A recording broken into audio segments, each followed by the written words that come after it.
Good morning.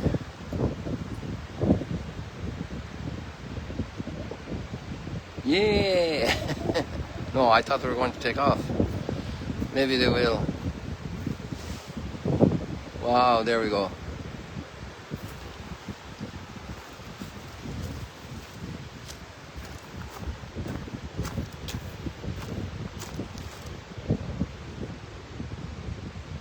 Wow, wow, wow, wow, wow, wow. All for you.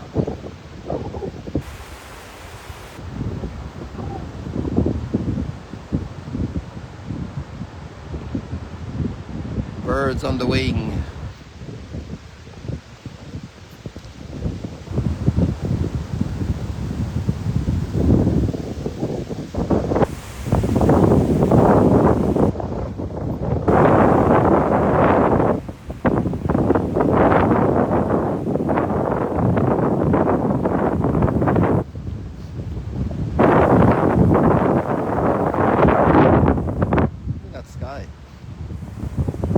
I don't know what's going on. I haven't checked the forecast today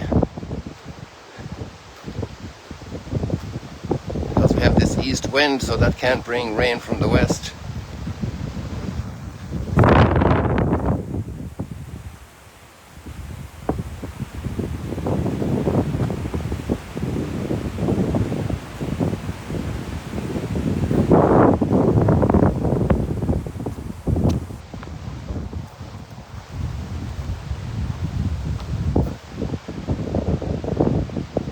Can't come from up there, can they? If the wind is from the east, who knows?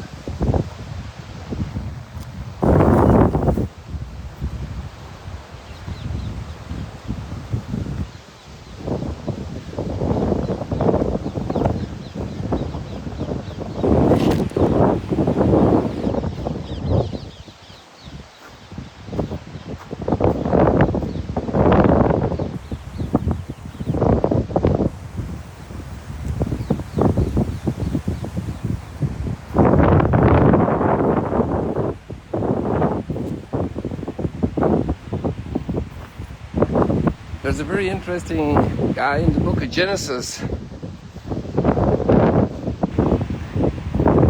and he's mentioned again today in the letter to the Hebrews. His name is Melchizedek.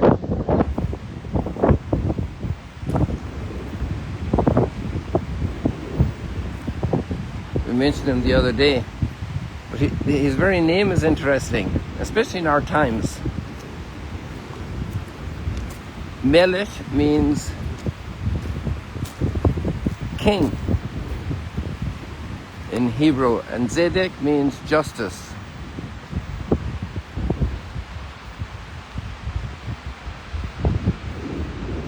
So all of you who are kings and queens, you know what happens if you are not just over your realm, even if your realm is just the kitchen.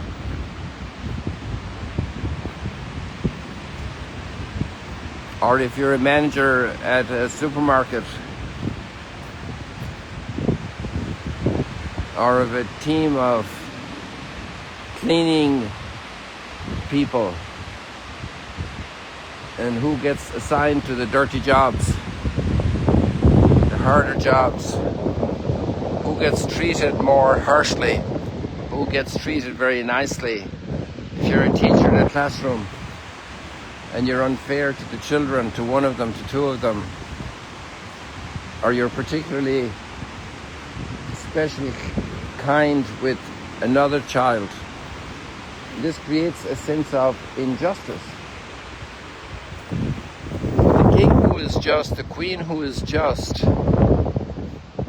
who is fair, doesn't have that problem.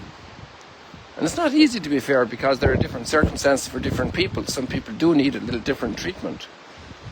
They have a bad day and you give them an extra nice to them. Some have difficulty with the subject in school and you give them a little encouragement. Say, oh, you did that piece very well. There might be some big problems in another piece. But fairness, justice, Justice is to give each part its due. And then guess what the name of the place Melchizedek is at? Salem. So he's king of Salem.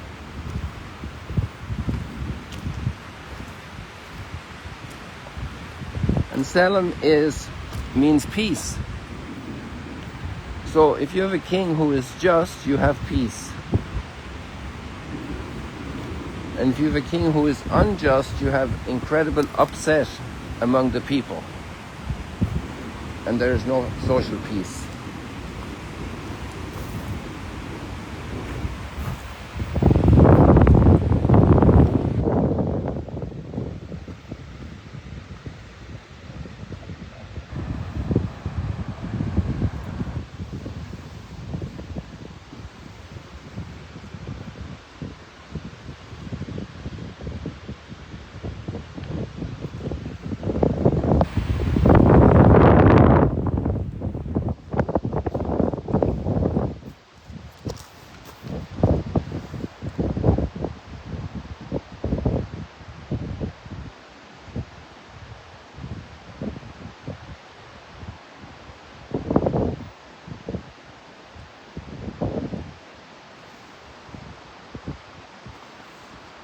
I just happened to see the notes there, and so it's very nice to see that among all the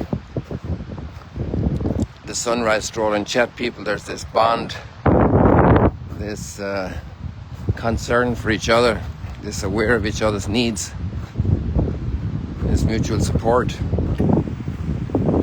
That's very beautiful. Very good, very healthy.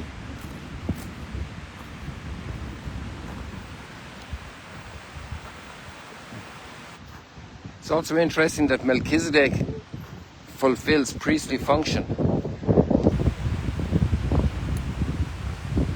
And actually we all do. The entire human race is the bond between all the material universe and God. Every prayer of thankfulness, of gratitude,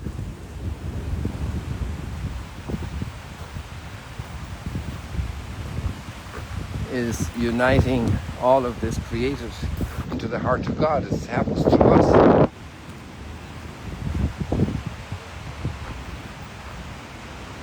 Also all the prayers.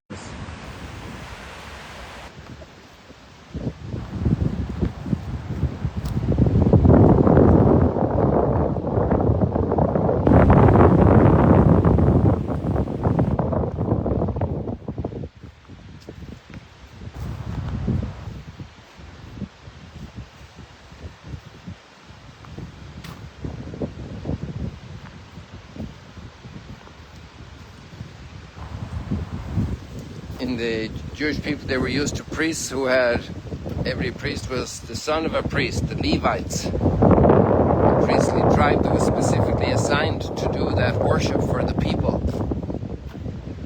And they were completely reserved for God. And actually they didn't have land of their own.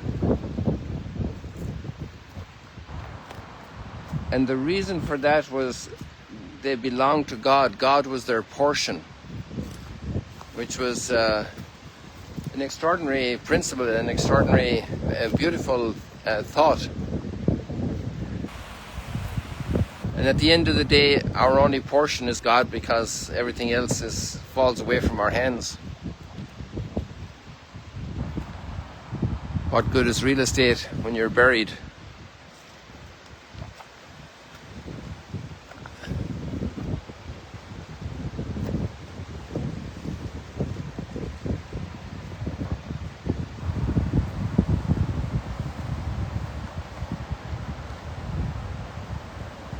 So there's a certain logic that's used here in this text of the kind of exegesis, the people at that time, the way they read the scripture, the way they were able to argue and build understanding with the scriptural text is a little bit foreign to the way we handle it today. But obviously That's another very big subject. But it says that Melchizedek, without father, mother, or ancestry, without beginning of days or end of life, he was thus made to resemble the Son of God. He remains a priest forever.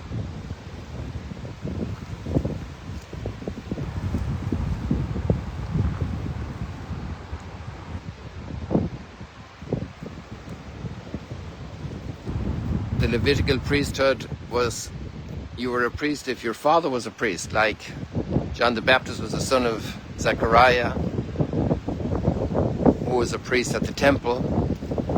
And also you had the prophet Jeremiah, he was the son of a priest, very much associated with the worship at the temple. But this priest doesn't have that, he's a priest forever. His time is not just a time of service between one generation and the next. And a mysterious figure, and he's always in the early generations of, I would say, like all the New Testament comes from Jewish believers, he was a figure of Christ. He was seen as a figure of Jesus himself. But Jesus' priesthood isn't built on that fact, it's just a similarity. It's built on the fact of his sacrifice for sin. And it's God and man united, God in man, the Word made flesh. So his sacrifice was filled with the divine power, but it was done in human nature. He suffered every nail, every scourge, the crown of thorns, and the whole process of crucifixion and the offering that he made in reparation for sin. The language of Gethsemane, take this cup away from me, but not my will be done, thy will be done. The total self-giving to fulfill the will of the Father, opening up that path. Yesterday the word used was the anchor behind the veil.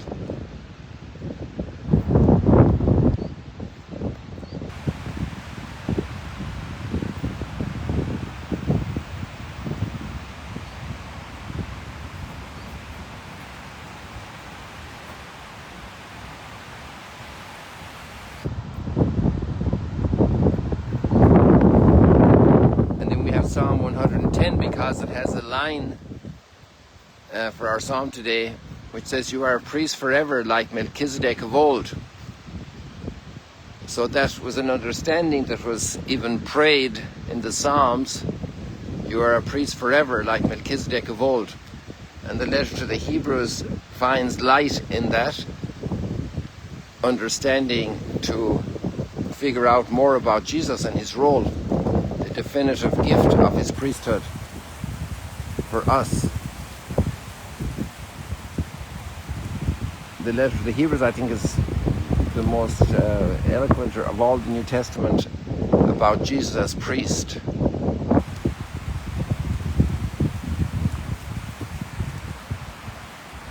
Obviously the lamb of sacrifice is also used, and everywhere the lamb of sacrifice is offered, it's offered by Christ himself. He himself offers himself.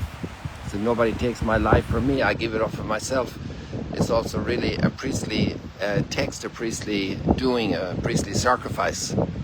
But the letter to the Hebrews is very explicit, using the language of priest for Jesus.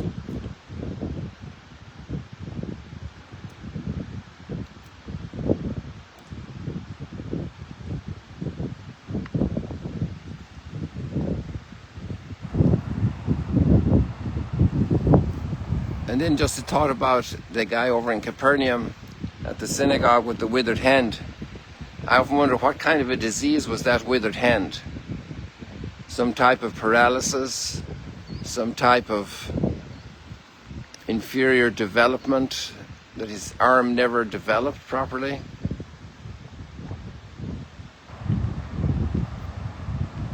Was it his arm or just his hand?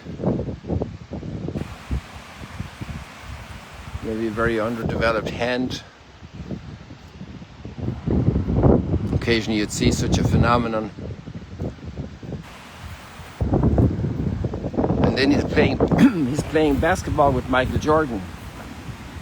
He's cured. the people are astonished.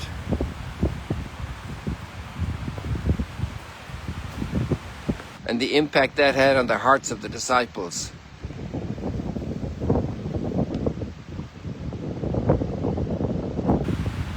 And then we see the reaction that's very negative of some of the learned authorities that miss the whole purpose and point. Emergency services. Sorry, my finger was on a phone there in case anybody got nervous about the automatic reply from the phone.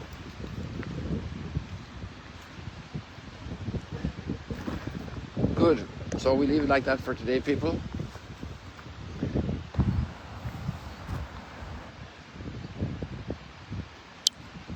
God bless you. See you later, alligators.